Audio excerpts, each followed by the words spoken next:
tumayo. Muli, buksan po natin ang ating mga Bible sa Psalms chapter 116 at basahin po natin muli ang whole chapter. Psalms 116 verses 1 to 19. Magkaroon po tayo ng salitang pagbasa. Ako po sa verse 1, kayo po sa verse 2. Sabay-sabay po tayo sa verse 19.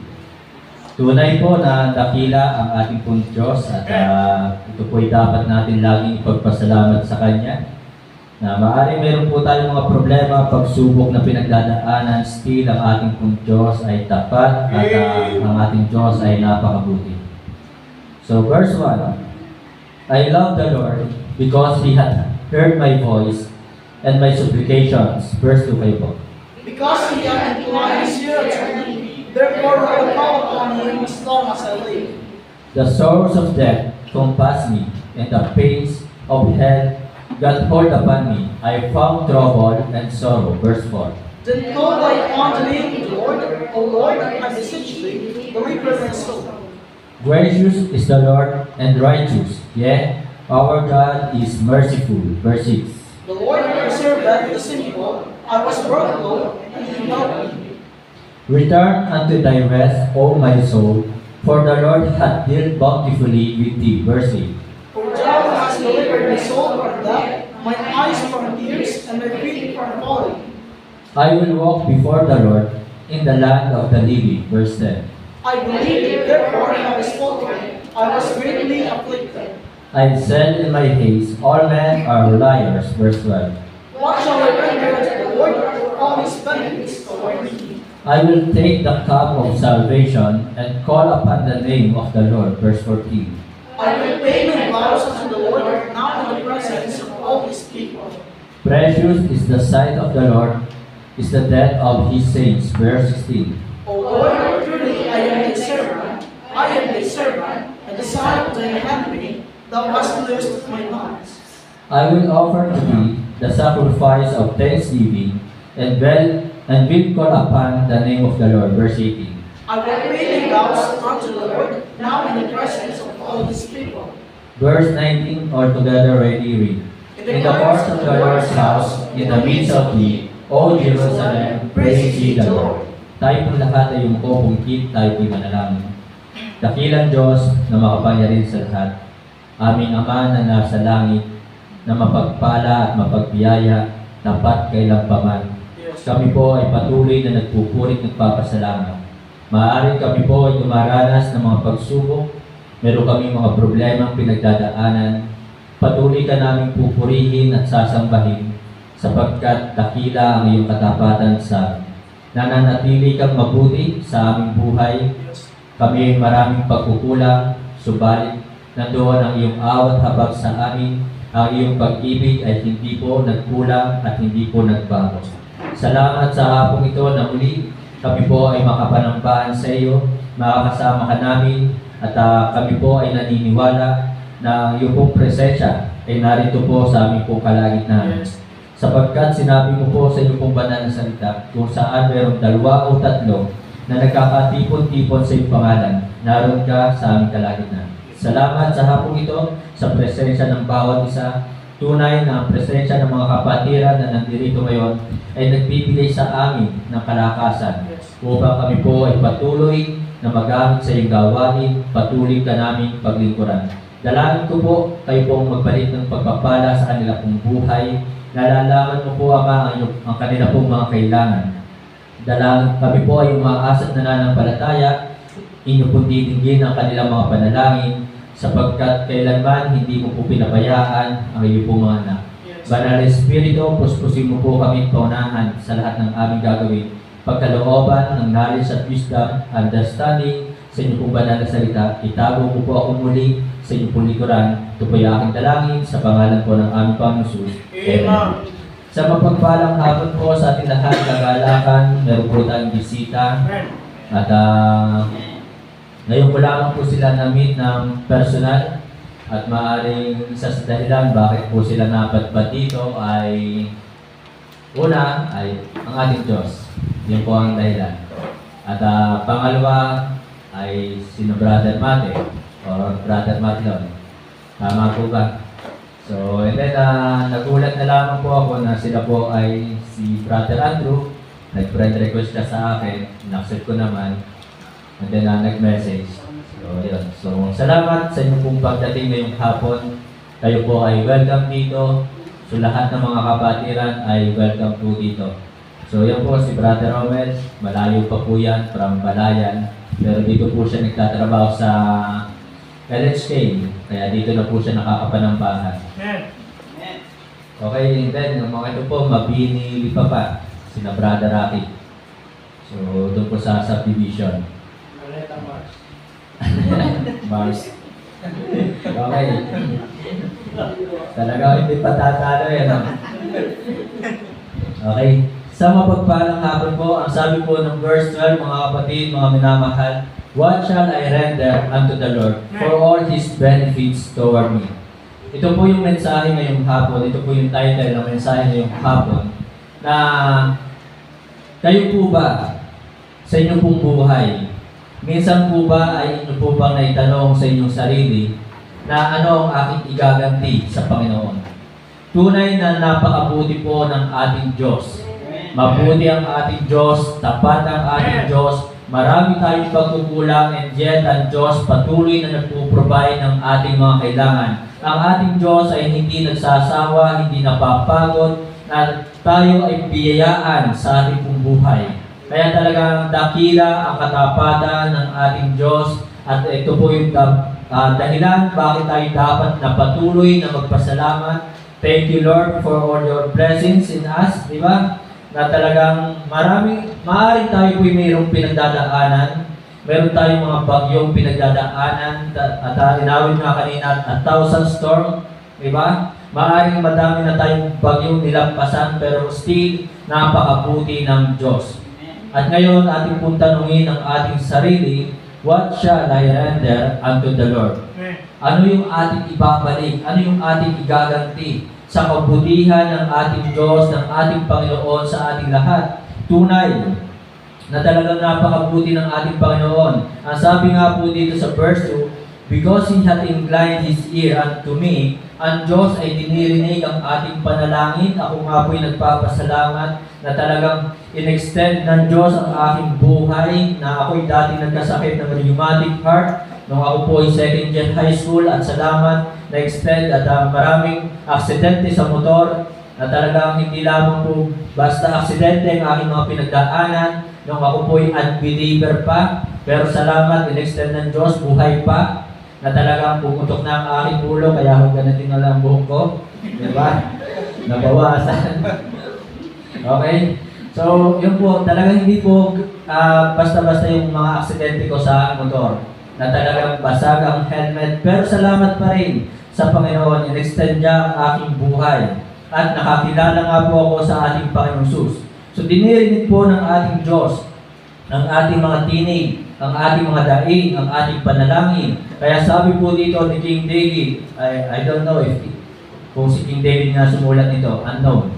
So sabi po dito, therefore will I call upon Him as long as I live. Na sana sa ating pong buhay, habang tayo nabubuhay, patuloy tayong tumawag sa Panginoon. May bagyo man, may problema man, tumawag tayo. Wala ka mang problema, tumawag ka pa rin sa Panginoon. The sorrows of death compassed me, and the pains of hell got hold upon me. I found trouble and sorrow. So hindi tayo dapat lumapit, tumawag sa Diyos sa every time na mayroon po tayong mga kalungkutan at mga problemang pinagdadaanan. Verse 4, then called I upon the name of the Lord. O Lord, I beseech Thee, deliver my soul. So napakabuti ng Panginoon, tayo ay ligtas. Tinubos ng ating Panginoong Sus lahat ng ating mga kasalanan. Kaya nga po talagang ito yung mga dahilan bakit talagang dapat natin siyang unahin sa ating buhay. Binigyan tayo ng kaligtasan, tinubos tayo sa ating mga kasalanan, pinatawad tayo. At talagang ang ibang tao, sabi ko nga, buti hindi ako naging mayaman katulad ng kapatid ko. Kasi kanina umaga nabanggit ko, mayaman ang kapatid ko, maraming bahay, maraming sasakyan, di ba? Maraming negosyo. Pero malungkot din naman ang buhay niya. Malungkot, marami siyang pinagdadaanan ngayon. Masama talaga, hindi talaga magandang magkaroon ng malaking kayamanan. Tayo, minsan ang Kristiyano naiinggit to sa mga mayayaman. Kaya kapatid ko, daming problema ngayon eh. So yun po, na ako'y nagpapasalamat, hindi nangyari sa buhay ko na talagang yumaman. Kaya sabi nga po ng Bible, for what shall it profit a man if he shall gain the whole world and lose his own soul? So, madaming problema ng kapatid ko, dalawang bahay. Siguro alam niyo na yun, dalawang bahay. So, baka bilang bahay. Kaya, marami siyang problema. May anak sa una, may anak sa padalawa. So, maraming problema. So, yun yun. Okay? So, then, tinampot po natin dito sa verse 5. Gracious is the Lord and righteous. Yeah, our God is merciful. Ano igaganti natin sa kanyang awa sa atin, sa kanyang habag, sa kanyang biyaya sa atin, sa kanyang katuwiran sa atin? Anong ating gaganti sa kanya? The Lord preserved the simple. I was brought low, and He helped me. Sa bawat araw, mga kapatid, nandoon ang kanyang tulong sa atin. Kaya nga marami ng bagyo dumating sa atin, pero ito'y ating nalampasan ng pagtagumpayan. Bakit? Hindi dahil ikaw ay magaling, hindi dahil ikaw ay maraming vitamins, hindi dahil ikaw ay mayaman, hindi dahil marami kang pera, hindi dahil marami kang koneksyon. Ito'y dahil ang Panginoon ay tumutulong, tinutulungan tayo. Kaya ano ang ating igaganti sa Kanya? Verse 7, return unto thy rest, O my soul, for the Lord hath dealt bountifully with thee. Verse 8, for thou hast delivered my soul from death, mine eyes from tears, and my feet from falling. So ano po ang ating igaganti? So mga kapatid, mga minamahal, He redeemed us, protect us, provide our needs. The Lord almost gave us everything. Halos ibigay na ng Diyos sa atin ang lahat. And the most special thing na talagang ginawa ng Panginoon, He gave His life for us. Ibinigay ng Diyos ang kanyang buhay, ang kanyang sarili para sa atin. So what shall I render unto the Lord? So una, mga kapatid, mga minamahal, ito ang tanong. Verse 9, ang sabi po dito, I will walk before the Lord in the land of the living. So, ano yung ating igaganti? Disobedience ba?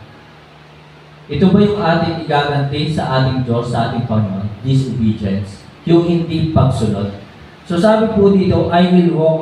So ipinapakita po dito, kasi talagang marami po nagsasabi ng mga scholar, Bible scholar, na sumulat po dito ay si King David. Although ito po ay unknown. So, ipinakita po ni Haring David na kahit marami siyang pagsubok at affliction na pinagdaanan, siya po ay lumakad pa rin, namuhay pa rin ng ayon sa kalooban ng ating Diyos. Sumunod siya sa mga utos ng ating Panginoon. I will walk. So, sa ating pong buhay ngayon, maraming Kristiyano, para bagang baliwala sa kanila ang pagsunod. Marami sa mga Kristiyano ngayon disobedient. Hindi na sumusunod. Is this the thing that we need to render unto the Lord for all His benefits toward us? Pagsuway ba ang ating igaganti sa ating Diyos? So mga kapatid, mga minamahal, King David maraming pinagdaanan. Maraming pagsubok, maraming problema dumating sa kanyang buhay. Pero ang kanyang iginanti sa Panginoon ay submission. Pagpapasakop, pagsunod. Lahat tayo ay may kanya-kanyang problema. Walang tao dito ang walang problema. Si Brother Rocky, kaya nga po yung napayak na kanina sa pagkantay. Kasi talagang halos siya po yung bagsak na bagsak, down na po siya sa kanya po mga pinagdaan ng problema. At kaya nga din po dumating sa kanyang buhay yung turning point na tinatawag. Ito po sila ngayon, nagbabalik loob sa Panginoon. Amen po ba? So mga kapatid, mga minamahal, disobedience ba yung ating igaganti? Pagsuway ba? Sabi po ng 1 Samuel 15:22, tingnan po natin ang ating pong Bible sa 1 Samuel 15:22. Hindi po talaga maganda ang sumuway sa utos ng ating Diyos, ng ating Panginoon. At itutuloy po natin yan sa verse 23 para hindi na po kayo mabitin pa. 1 Samuel chapter 15 verse 22 and 23. So sabi po ng salita ng Diyos sa 1 Samuel 15, 22 and 23, sabi po dito, "And Samuel said, Had the Lord as great delight in burnt offerings and sacrifices as obeying the voice of the Lord? Behold, to obey is better than sacrifice, and to hearken than the fat of rams." So mga kapatid, mga minamahal, to obey is better than sacrifice. Kaya kahit anong problema dumating sa atin, nandun po nire-require talaga ng Diyos obedience. Ano bang pagsubok ang dumating sa atin? Kahit dumating sa atin yung kasalanan, kasi talagang maraming Kristiyano sumagana ang buhay nakalimot sa Diyos. So, and then 23, tinan nyo po dahil sa pagsuway ni King Saul, ano nangyari kay King Saul? Siya po yung first king of Israel, unang hari sa Israel. For rebellion is as the sin of witchcraft, and stubbornness is as iniquity and idolatry. Because thou hast rejected the word of the Lord, tinanggihan mo, hindi mo pinakinggan, hindi mo sinunod ang salita ng Panginoon, He hath also rejected thee from being king. So si King Saul, ipinakita ang pagsuway, hindi pagsunod sa salita ng Panginoon. So anong nangyari? Tinanggihan siya na maging hari sa bansang Israel. Kaya mga kapatid, mga minamahal, patuloy lang po tayong sumunod sa mga utos ng ating Panginoon. Maaaring tayo pinagtatawanan na talagang, ano ba yan, maghapon na kayo diyan sa bahay-sambahan. Wala na kayong nagagawa para sa inyong sarili. Wala na kayong nagagawa para sa ibang tao. Maghapon na lang kayo dyan. So maaaring maraming uusik sa atin. Pagtatawanan tayo, may dala tayong Bible, mahaba ang suot natin, na tayo ay nakabarong, na tayo nakalumislig, mainit. Pagtatawanan tayo. Pero tuloy lang po tayo sa pagsunod. To obey is better than sacrifice. So, every disobedience to God, ang bawat hindi natin pagsunod sa Diyos, ay ito po'y meron pong consequences. Kaya si King Saul, sa kanyang hindi pagsunod, siya po ay tinanggihan ng Diyos sa pagiging hari. Then, tingnan po natin ang ating pong Bible sa Job 13, verse 15. Ano po sabi po ni Job? Alam naman po natin ang kwento ni Job. Si Job ay inalis sa kanya ang kanyang mga kabuhayan, namatay ang kanyang mga libu-libong alagang hayop, and then namatay ang kanyang 10 anak. And then sinabi ng kanyang asawa, sumpain mo na ang iyong Diyos na yan. So yun po ang sabi ng kanyang asawa. Pero ano po sabi po ni Job sa Job 13 verse 15? Tinan po natin. Verse 15. Though he slay me, yet will I trust in him. Kahit ako'y patayin ng Panginoon, ako'y magtitiwala sa Kanya. But I will maintain my own ways before Him. Nasusundin ko pa rin siya ang Kanyang mga utos. So mga kapatid, mga minamahal, narito ang salita ng Diyos, nagsasabi sa atin na tayo dapat magpatuloy na sumunod sa Kanyang mga kalooban. Narito ang mga salita ng Diyos na nagbibigay sa atin ng lakas upang tayo patuloy na maglingkod sa ating Diyos. So mga kapatid, mga minamahal, maraming beses na ito narinig sa akin.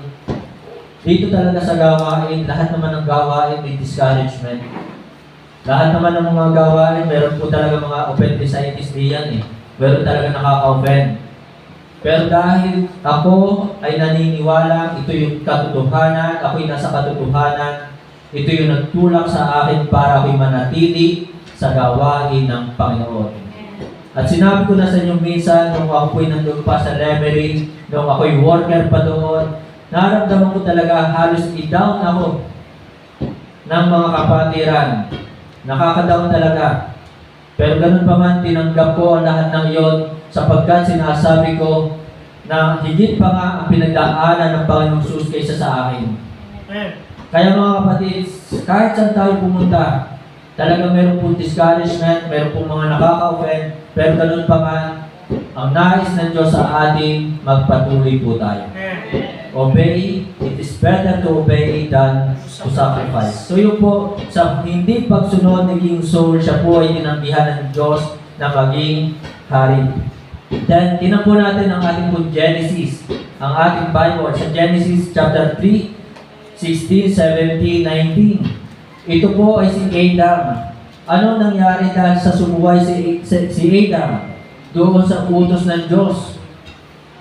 Kaya mga kapatid, mga minamahal, hindi talaga maganda kung tayo ay hindi susunod sa mga utos ng ating Diyos.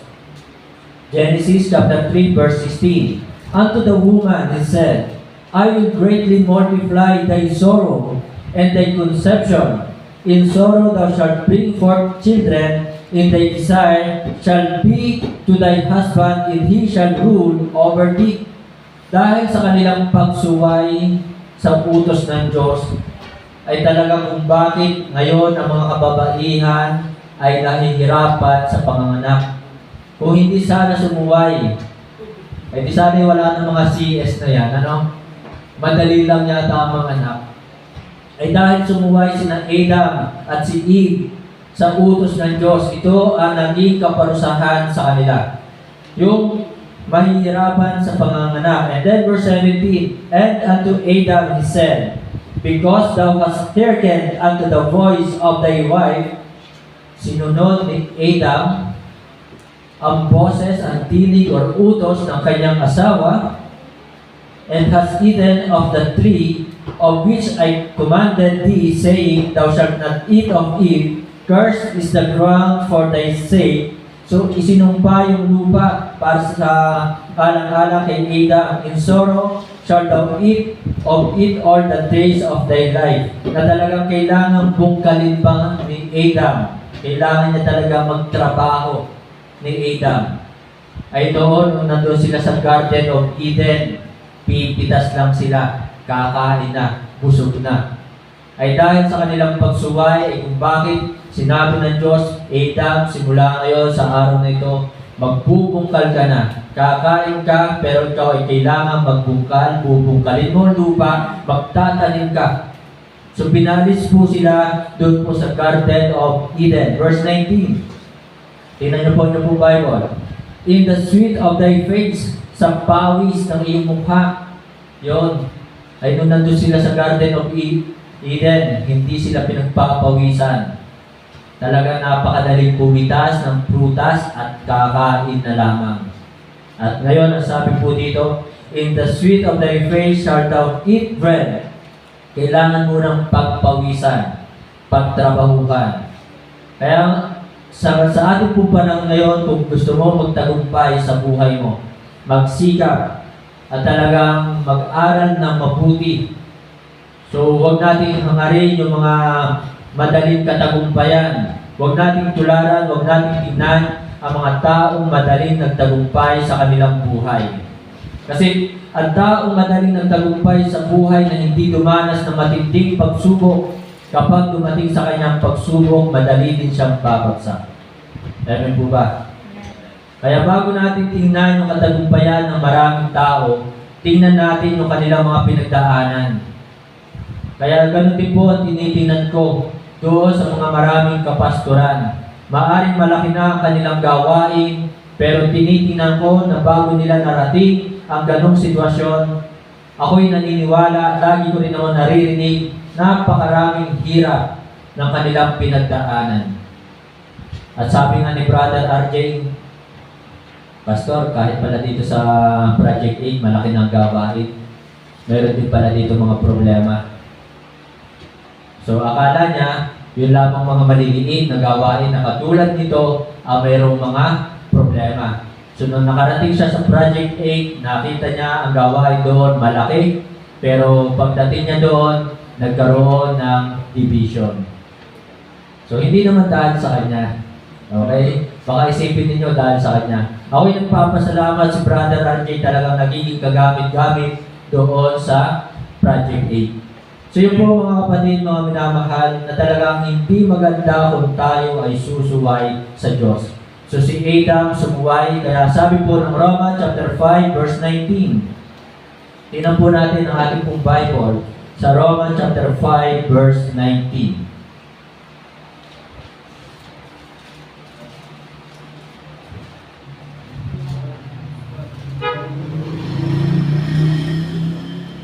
Roma chapter 5 verse 19. Sabi po ng Bible, "For as by one man's disobedience sa pamamagitan ng pagsuway ng isang tao, many were made sinners." So marami ang nagkasala. Ganon din po sa buhay natin minsan. Hindi natin intensyon at sila'y turuan na magkasala. Pero dahil nakita nila sa atin na tayo may ginagawang kasalanan, minsan dahil sa atin kung bakit sila po ay nakakagawa din ng kasalanan. Ayan po ba?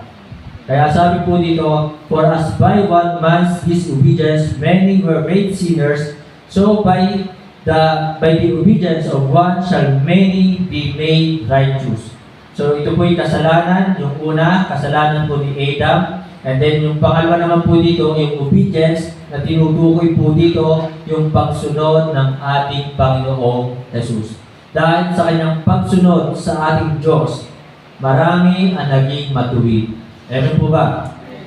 So mga kapatid, mga minamahal, bago tayo gumawa ng isang desisyon sa buhay natin, alamin muna natin ito ba ay kalugod-lugod sa Diyos.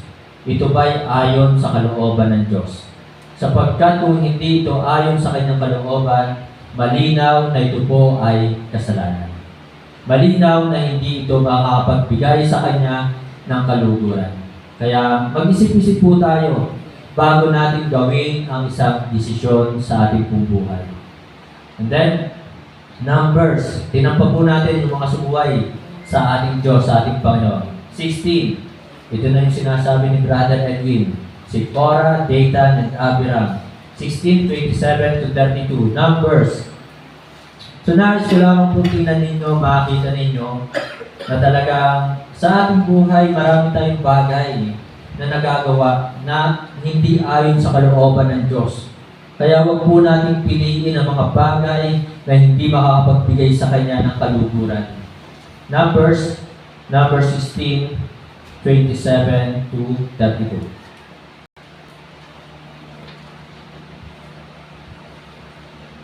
Ano nangyari dito kina Korah, Dathan, and Abiram? Verse 27, Numbers chapter 16, verse 27. So they got up from the tabernacle of Korah, Dathan, and Abiram on every side. And Dathan and Abiram came out and stood in the door of their tents, and their wives, and their sons, and their little children. Verse 28, and Moses said, "Hereby ye shall know that the Lord hath sent me to do all these works, for I have not done them of mine own mind." Verse 29, "If this man die, the common death of all men, or if they be visited after the visitations of all men, then the Lord hath not sent me." 30, "But if the Lord make a new thing, and the earth open her mouth, and swallow them up with all that appertain unto them, and they go down quick into the pit, then ye shall understand that these men have provoked the Lord." So, ginalit po ni Korah, ni Dathan, and Abiram ang Panginoon sa hindi nila pagsunod. Verse 31, "And it came to pass, as he had made an end of speaking all these words, that the ground clave asunder that was under them." 32, "And the earth opened her mouth and swallowed them up, and their houses, and all the men that appertained unto Korah, and all their goods." So bumuka ang lupa. At sila po ay nilamon ng lupa at napasailalim ng lupa. Kaya mga kapatid, mga minamahal, nakakaawa yung mga taong patuloy na hindi sumusunod sa mga utos ng Diyos. Ako'y naaawa sa kanila. At maraming beses ko na pong sinabi sa inyo, ang paglayo sa Panginoon ang paglayo sa kanyang gawain, ang pag-iwan sa kanyang gawain, hindi magbubunga ng maganda o mabuti sa buhay natin. Kaya piliin po natin na tayo po'y manatili sa gawain ng Panginoon. So yun po mga kapatid, mga minamahal, nakita natin yung kanilang pagsuway. Then pangalawa, what shall I render unto the Lord? So we need to render unto the Lord submission. And then pangalawa po, tingnan po natin ang Psalms 116, 14, and 18. Sabi po dito sa verse 14 ng Psalms 116, I will pay my vows unto the Lord now in the presence of all His people. 18, I will pay my vows unto the Lord now in the presence of all His people. This loyalty, is this the thing we need to render unto the Lord? Yung hindi ba natin pagtatapat sa Panginoon, ito ba ang ating igaganti sa Kanya? So, ang dapat natin iganti sa Panginoon, sincerity, katapatan, not disloyalty. Mas sa ating panahon, talagang makikita na natin, we are in the last days, napakaraming Kristiyano, hindi na talaga tapat sa Panginoon. At walang bala, walang desire na magtapat sa Panginoon.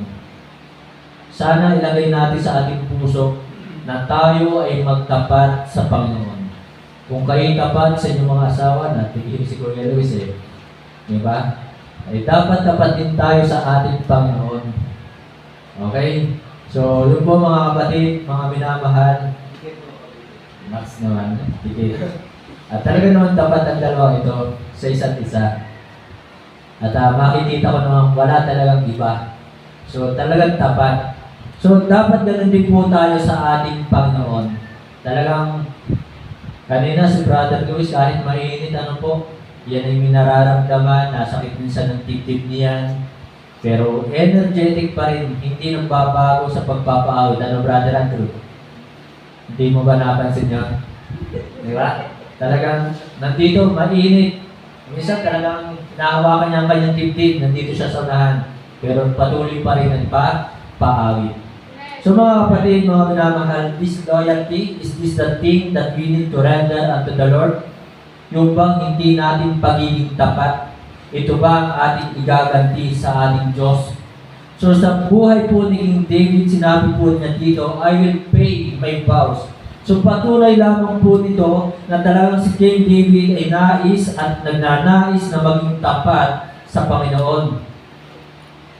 Sa Bible, marami pong mga Bible character ang pinakita sa atin na talagang naging tapat. Isinulat sa Bible ang kanilang pangalan at sinasabi ng salita ng Diyos na mga taong ito ay tapat. Sana kung isusulat ang ating pangalan, sana kung isusulat pa, sana ilagay sa isang aklat, hindi man sa Bible, sa isang aklat, sana meron tayong mabasa, Brother Edwin, sinulat ng taong ito, sinulat ni Brother Rocky, Brother Edwin is a faithful servant of the Lord.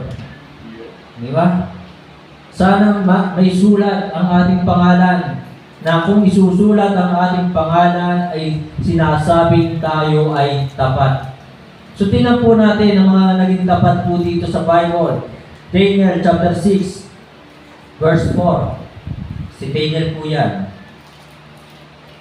Na talagang sinulat po dito na talagang si Daniel ay tapat at wala pong makita na anumang kamalian sa buhay ni Daniel.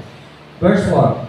Then the presidents and princes sought to find occasions against Daniel concerning the kingdom, but they could find none occasions nor fault, for as much as he was faithful, neither was there any error or fault found in him.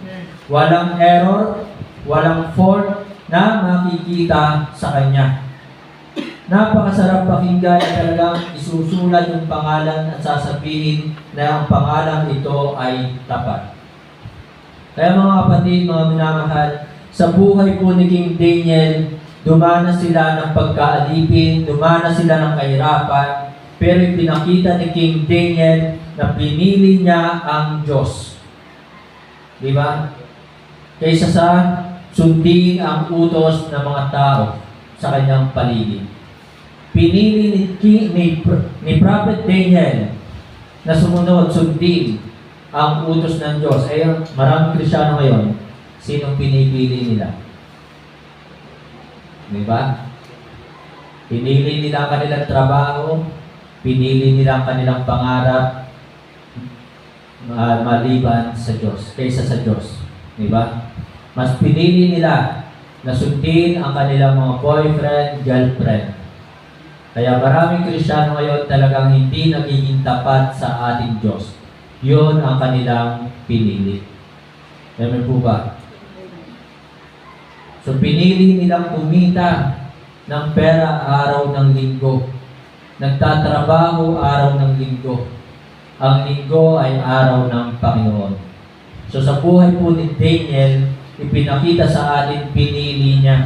Kasi ang utos po dito, na meron pong ipinasa ditong bata, sabi po ng verse 3, sabi po dito, "Then these presidents and princes assembled together to the king, and said thus unto him, King Darius, live forever. All the presidents of the kingdom, the governors and the princes, the counselors and the captains had consulted together to establish a royal statute, and to make a firm decree that whosoever shall ask a petition of any god or man for 30 days, save of thee, O king, he shall be cast into the den of lions."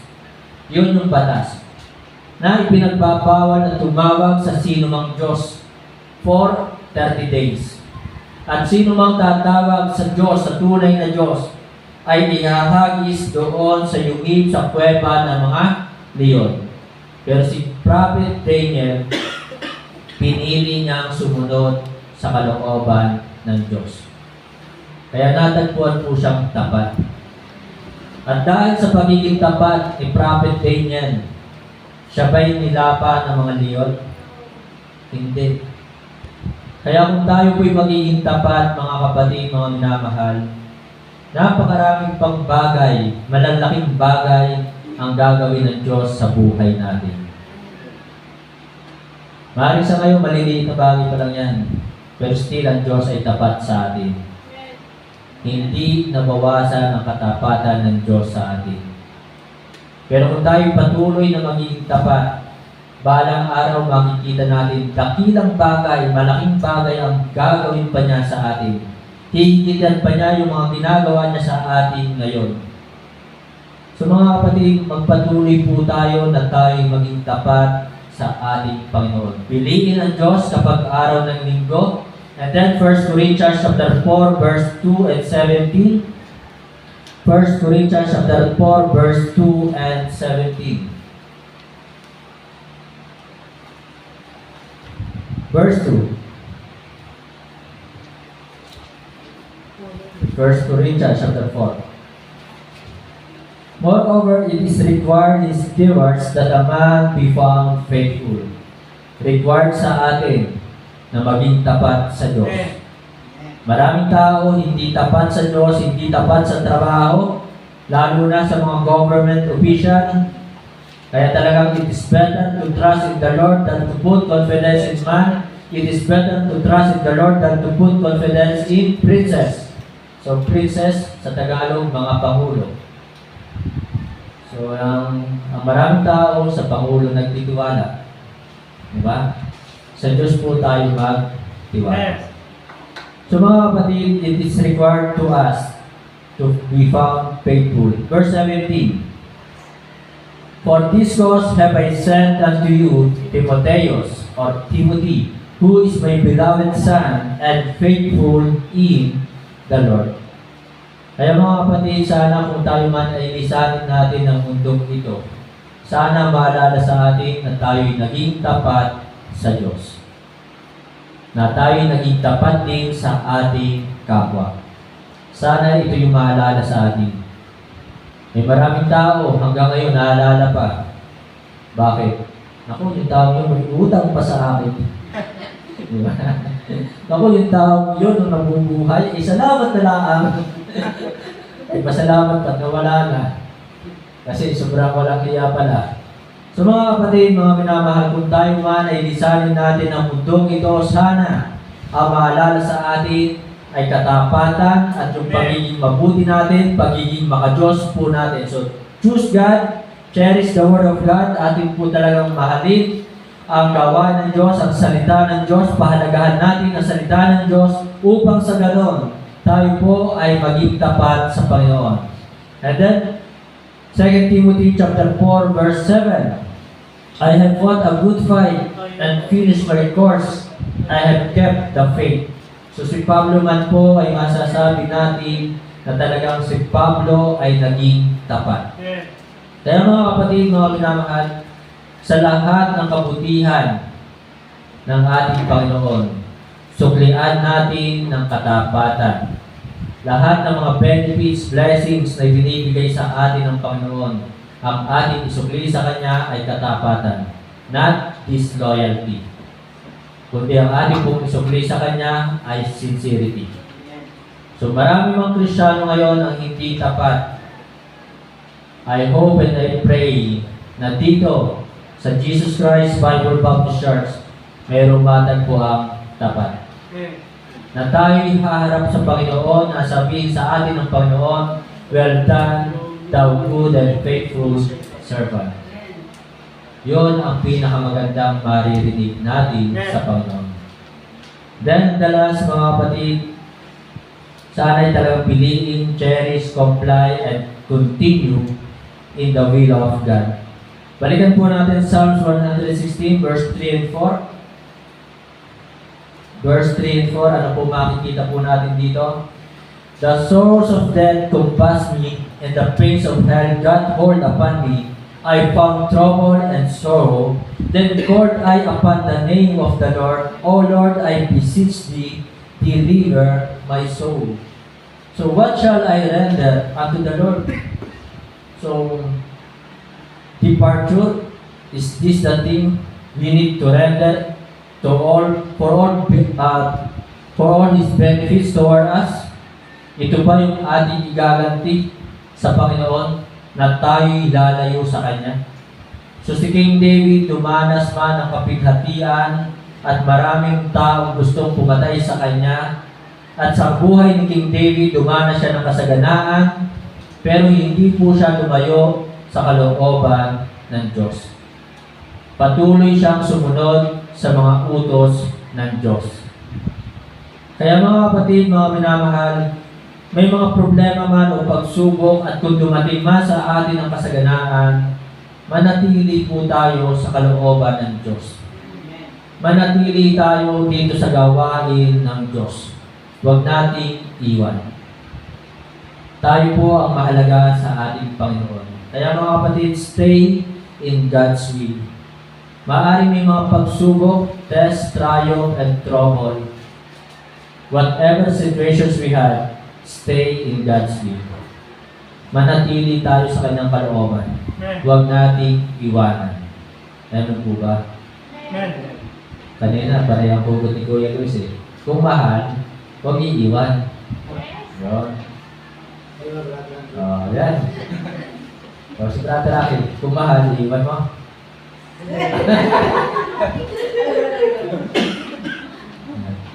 So mga kapatid, mga minamahal, maaaring maraming Kristiyano talaga tayo nasa huling araw na in the last days. Iniiwan ang gawain, pero sana'y lagi natin tingnan ang kabutihan ng Panginoon. Tingnan ang mga benefits ng Panginoon. Tingnan yung mga blessings ng Panginoon.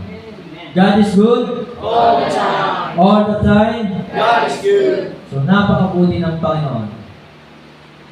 Hindi nagkulang ang Kanyang biyaya sa atin. Never nagkulang. Ang Kanyang pagmamahal, never nagbago. Hindi rin nagkulang ang Kanyang pagmamahal. Ang Kanyang biyaya ay sapat. Kaya sana mga kapatid, mga minamahal, tuloy lang po tayo sa Panginoon. Maaaring mainit, umuulan, bumabagyo, tuloy lang po tayo. At sa buhay po ni Job, dahil nga po siya nagpatuloy sa kalooban ng Panginoon, hindi siya nagtanim ng galit hinanakit sa Diyos. At talagang sinabi niya sa Job, dito na po tayo magtapos sa Job chapter 1. Punta po tayo ng Job chapter 1, verse 20-21. Dito po natin tapusin ito. What shall I render unto the Lord for all His benefits toward me? So verse 20 and 21. Ito po yung isang malaking hamon sa atin at ito po ay nagbibigay sa atin ng kalakasang spiritual na tayo po dapat talaga magpatuloy bilang ganti, pasasalamat sa mga kabutihan, biyaya ng Panginoon. Verse 20, Then Job arose and rent his mantle and shaved his head and fell down upon the ground and worshipped. Siya po ay sumamba kahit nawala ang kanyang kabuhayan, nawala ang kanyang mga mahal sa buhay, ang kanyang 10 anak, at pinagsalitaan pa siya ng kanyang asawa na sumpahin mo na ang iyong Diyos na yan, and said, Naked came I out of my mother's womb, and naked shall I return thither. The Lord gave, and the Lord hath taken away. Blessed be the name of the Lord. Ang Diyos ang nagbigay, ang Diyos din ang kukuha, ang may karapatang kumuha. And all this, Job sinned not, nor charged God foolishly. Kaya mga kapatid, ang sarap mag-aral ng salita ng Diyos. Minsan, ang tao, para bagang ang isip ng tao niya, minsan, siya lamang ang may problema, sobrang magsentimiento, diba? Ganun ang tao.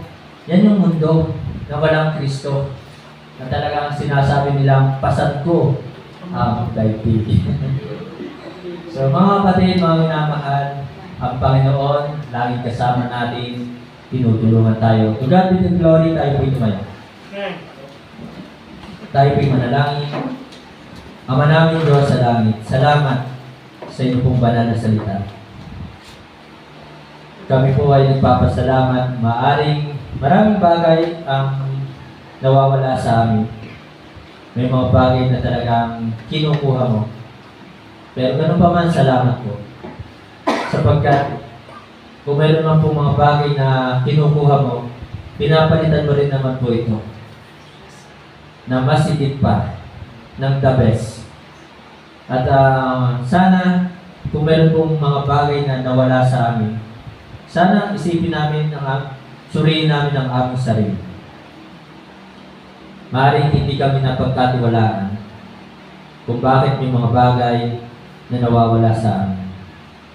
Na kami ay hindi nagbalik sa iyo ng mga bagay na dapat namin ibalik sa iyo. Ganun pa man, hindi pa huli ang lahat. Narito pa kami, binibigyan mo kami ng pagkakataon upang ikaw ay aming paglingkuran ng buong puso. At sana sa aming pong paglilingkod, maglingkod kami nang wala kaming hinihintay na kapalit. Paglingkuran ka namin ng buong puso at may katapatan. Maglingkod kami kahit maraming mga kapatirang nakaka-offend. May mga kapatirang hindi nagpapatuloy. Sana hindi namin sila tingnan sa aming pong buhay. Tingnan namin kung ano yung mga ginawa mo sa aming pong buhay. Tunay na napakaraming kabutihan, biyaya na yung ibinigay sa amin. Na kung sa oras na ito'y amin iisa-isahin, kulang ang oras. Wala kaming ibang masabi kundi salamat. Salamat sa lahat ng ginawa mo sa amin. Salamat sa lahat ng iyong kabutihan, katapatan, at kadakilaan. Salamat, hindi nagbago ang iyong pagmamahal sa amin. Sa kabila ng aming pagkukulang, nandoon ang iyong presensya sa bawat isa sa amin. Sa kabila ng aming pagkukulang, nandoon ang iyong pag-iingat. Patuloy mong pinuprovide ang aming kailangan. Nawa, Banal na Espiritu, puspusin mo po kami, pangunahan sa lahat ng aming gagawin. Pagpalain mo po, Ama, ang buhay ng bawat isa. Ito po yung aking dalangin sa pangarap po namin, Panginoon Jesus. Amen.